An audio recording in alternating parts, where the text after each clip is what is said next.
You know, we're really excited about our story of the film. It concerns itself with the three golden ages of Arabia and how they all came about. The first golden age is all about the Nabatean culture. The Nabateans monopolized the trade in frankincense along the caravan routes on the Arabian Peninsula 2,000 years ago. One of their main cities was called Madain Salah.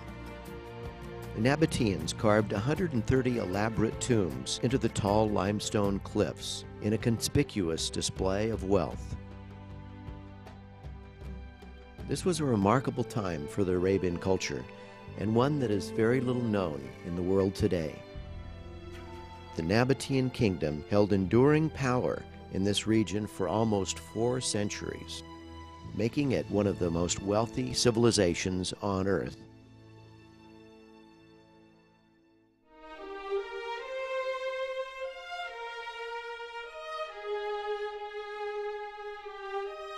The second golden age of Arabia is from 800 to 1400. It was the time of Islamic science. Arab scholars translated ancient text into Arabic, and they rescued the wisdom of the Greeks from oblivion.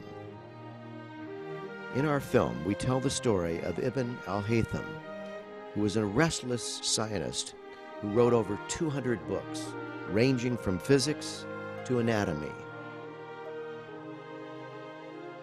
Scientists like al-Haytham discovered that the Earth was round. They started astronomy, physics, and math.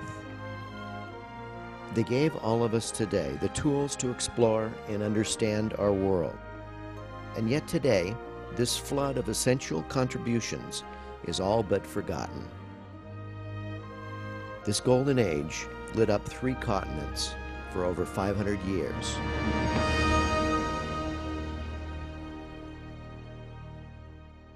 The third golden age is today.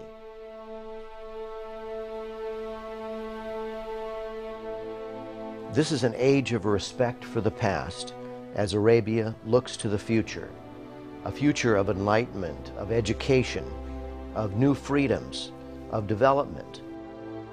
This modern golden era can communicate with our audiences around the world who the Arabs are and what their religion is. I think by building this bridge between cultures, this film can do a remarkable service to growing the concept of peace between cultures. We shot in the finest film format ever invented, 1570 IMAX 3D, which really gives you the striking quality and beauty that theater audiences expect from films at IMAX theaters. We filmed all throughout Arabia, from the very south to the north near the Jordan border, to the west to Jeddah and Mecca, and the Red Sea. To film in the Red Sea, we used a huge 3D IMAX 1570 camera, which goes into a gigantic bell that we have to swim around after lifting it by a crane into the water. And the film we shoot is 10 times larger than 35mm film. Now, taking that 10 times size, you're able to project a super sharp, super detailed image onto a huge 8-story high screen. And the result is sensational. It's an experience that fills your peripheral vision and you feel immersed in the movie itself. It's an exceptional experience, and I think that's what's going to drive attendance.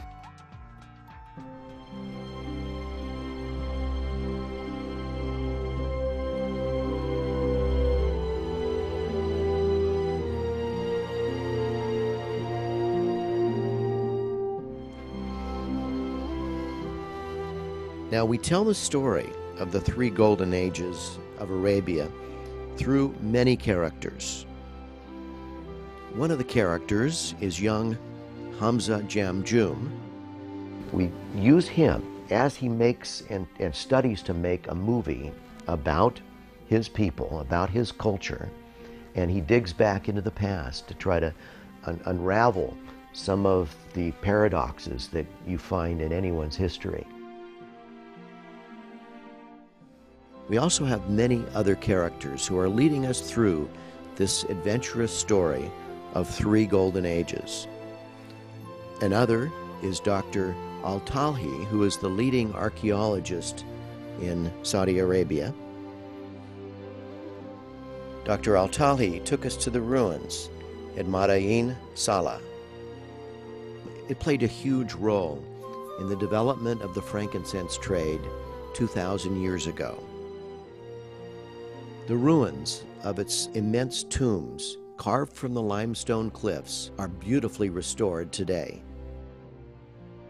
This area is one of the treasures of our ancient world and will be looked on by our viewers as something remarkable and worth visiting.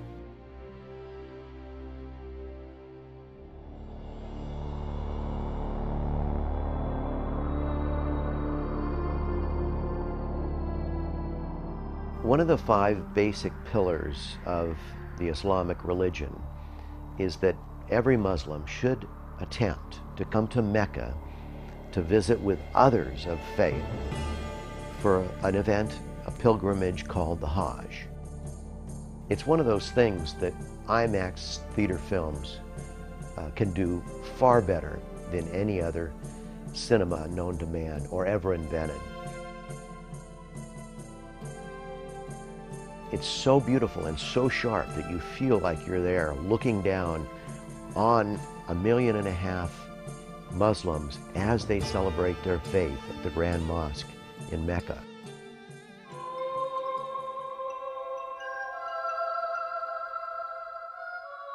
It's one of the reasons that I first wanted to make IMAX theater films, was because you can convey these magnificent moments to people that you can't convey in any other medium.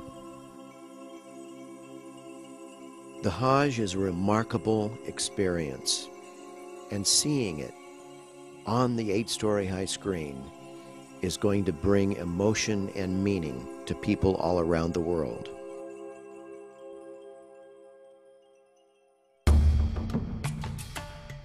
Along with the movie, we're producing a lobby exhibit which will be in as many as 25 major museums in North America for up to a year of exposure. Now, each one of these lobby exhibits will be seen by at least 2 million people as people come through the museum daily. We're also producing a companion book to go with the movie that will tell the story of the film and show you beautiful images from throughout Arabia. We're always looking for people who have similar missions as we have and can help us as partners. We're dealing with the finest institutions of the world, the Smithsonian and the Boston Museum of Science, and all these wonderful institutions that show our films 12 times a day to their clientele and help us get our message out to their public in their community.